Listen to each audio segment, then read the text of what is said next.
Welcome to Vishakha astro channel. Vishakha astro channel में आपका स्वागत है। दोस्तों, पाप कर्तव्य युग के बारे में हम कुछ वीडियो अपलोड करते हैं, प्रदर्शित कर रहे हैं। अलग अलग जन्म लग्नों के लिए ये पाप कर्तव्य युग में कैसा रिजल्ट मिलेगा। ज्यादातर रिजल्ट नेगेटिव है। अगली वीडियो में हमने मेष लग्नों के लिए पाप कर्तव्य युग के बारे में कुछ बातें बताई। आज बारी है वृषभ लग्न। वृषभ लग्न के जातकों के लिए ये पाप कर्तव्य योग कैसा रहेगा, क्या ख्याल रखना है, वो चीज हम आपको बताते हैं। छोटी सी वीडियो में जरा ध्यान से देखिए, वेरी इंटरेस्टिंग। अगर आपकी हॉरोस्कोप में फर्स्ट हाउस में 2 अंक लिखा है, 2 लिखा है 2 फर्स्ट हाउस में, तो आप वृषभ लग्न के जातक है। तो यहां पाप कर्तव्य योग कैसा हो रहा है, चलो देखते हैं। वृषभ लग्न की कुंडली में जहां 1 लिखा है वो 12वां स्थान में है। अब वृषभ लग्न है तो आपके व्यय भुवन में मेष राशि है, 1 अंक लिखा है, वहां राहु आएगा। और लाभ भुवन मतलब 11वां स्थान में मीन राशि है, जहां जुपिटर आएगा। और 10th हाउस में कुंभ राशि है, वहां सैटर्न है। तो ये देखिए, राहु और शनि के बीच में मीन राशि का गुरु आएगा। तो सबसे पहली बात सुनिए, 29 अप्रैल से शुरू होने वाला है ये पाप कर्तव्य योग, जब शनि कुंभ राशि में आएगा। तो पाप कर्तव्य योग में कोई शुभ परिणाम होते ही नहीं है, क्योंकि गुरु जो शुभ ग्रह है, पवित्र है, धर्म की संज्ञा है। तो गुरु के शुभत्व राहु और शनि के बीच में आने की वजह से उसका शुभत्व नहीं रहता है। गुरु कुछ काम का नहीं रहता है, तो आपको कोई अच्छे रिजल्ट नहीं मिलते हैं। लेकिन अलग अलग जन्म लग्नों के लिए जो पाप कर्तव्य योग अलग अलग स्थान में हो रहा है, मतलब तो क्या है कि अलग अलग तरीके से उसे देखना पड़ता है। अलग अलग जन्म लग्न वाले जातकों को अलग अलग मुश्किलियां पड़ेगी। ये 2.5 महीने तक, अप्रैल से 15 जुलाई तक, ये बहुत सावधानी रखनी है।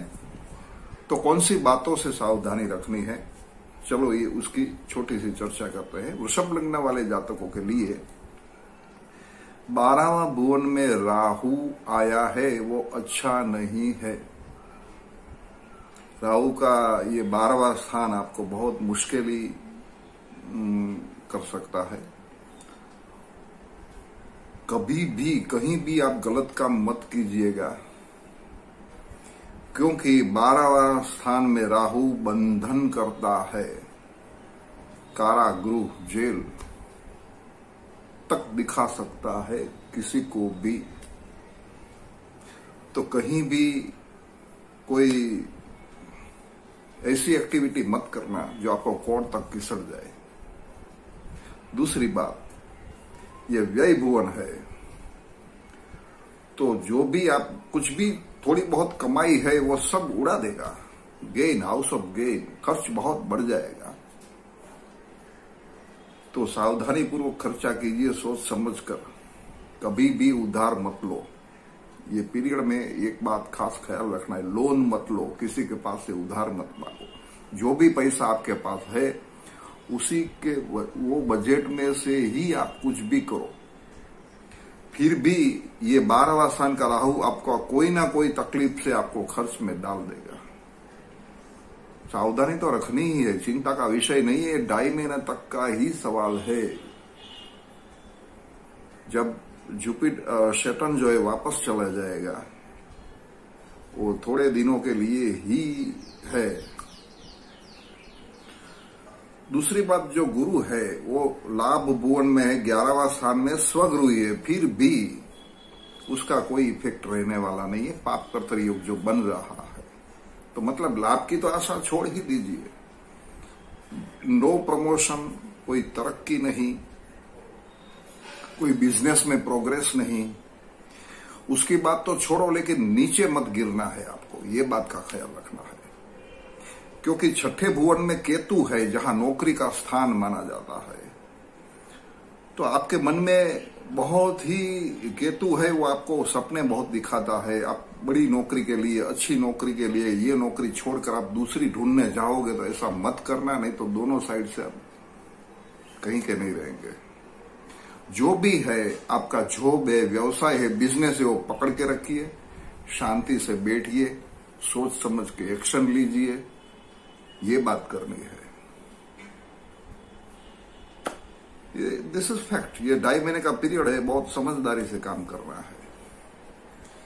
और कोर्ट कचहरी के और बीमारी का भी स्थान है।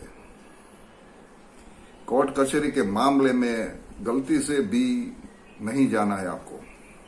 अगर आपने किसी के ऊपर केस ठोक दिया फिर भी वो आपके लिए अच्छा नहीं रहेगा, तो दूर रहिएगा। बीमारी, हेल्थ के लिए भी आपको बहुत सावधानी रखनी है। आपको बहुत कुछ सोच समझ के खानी पीना और सेहत का ख्याल रखना है आपको। तो छठे स्थान का लिए भी इफेक्ट करता है ये। और गुरु सिर्फ 11 स्थान का मालिक नहीं है, लेकिन 8वां अष्टम भुवन का भी मालिक बनकर लाभ भुवन में पड़ा है। तो गुरु जो है वो अष्टम भाव जो क्या है, 2 नंबर की इनकम, शॉर्टकट, बगैर मेहनत से पैसा कमाने का रास्ता है। लॉटरी, भाग्य से कुछ मिला, किसी ने दान दिया, वार्षिकी में धन मिला आपको, या तो आप कोई गलत काम कर से पैसा इकट्ठा करने जा रहे हैं तो भूल से भी नहीं करना, क्योंकि ये पीरियड आपको जेल तक ले जा सकता है। अगर सरकारी नौकरी आप कर रहे हैं तो बहुत सावधानी रखनी है। किसी के पास से 1 रुपया भी गलती से नहीं लेना है आपको, और सावधानी पूर्वक काम करना है। जो भी आप सिग्नेचर करते हैं, साइन करते हैं, एग्रीमेंट करते हैं, कुछ भी आपका काम करते हैं, आपकी छोटी पोस्ट हो या बड़ी पोस्ट है, सब लेटर, सब चीज बहुत पढ़ के साइन करना है आपको। गलती कभी भी नहीं करना, क्योंकि ये पीरियड आपका अच्छा नहीं है।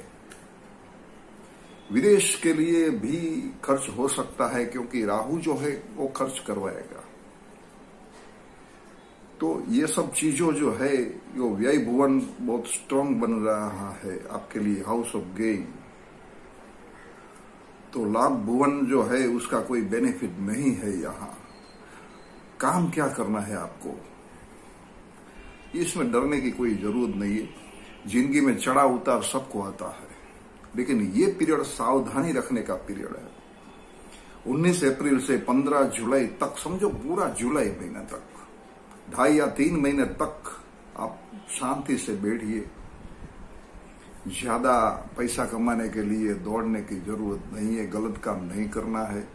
आपको ईश्वर से प्रार्थना करना है, आपके जो इष्ट देवता है उसकी भक्ति बढ़ाना है। क्योंकि यहाँ धर्म का मालिक गुरु है, वो पाप कर्तव्य योग में है, तो आपको मंदिर से दूर ले जाएगा। लेकिन ऐसा नहीं करना है। आप घर में बैठ के भी आपके इष्ट देवता की आराधना बढ़ाइए, मंत्र जाप कीजिए, प्रार्थना कीजिए, पूजा पाठ बढ़ाइए और संयम रखिए। तो ये पाप कर्तव्य योग वृषभ लग्न के जातकों के लिए हमने ये छोटी सी बात बताई। तो आपको इसके ऊपर बहुत ख्याल रखना है। अगर ये वीडियो अच्छी लगी है तो जरूर लाइक कीजिए, शेयर कीजिए, और ये चैनल सब्सक्राइब नहीं तो सब्सक्राइब भी कीजिए और नोटिफिकेशन बिल को टच कीजिए, ताकि आने वाली वीडियो आपको सबसे पहले नोटिफाइड किया जाए। Thank you.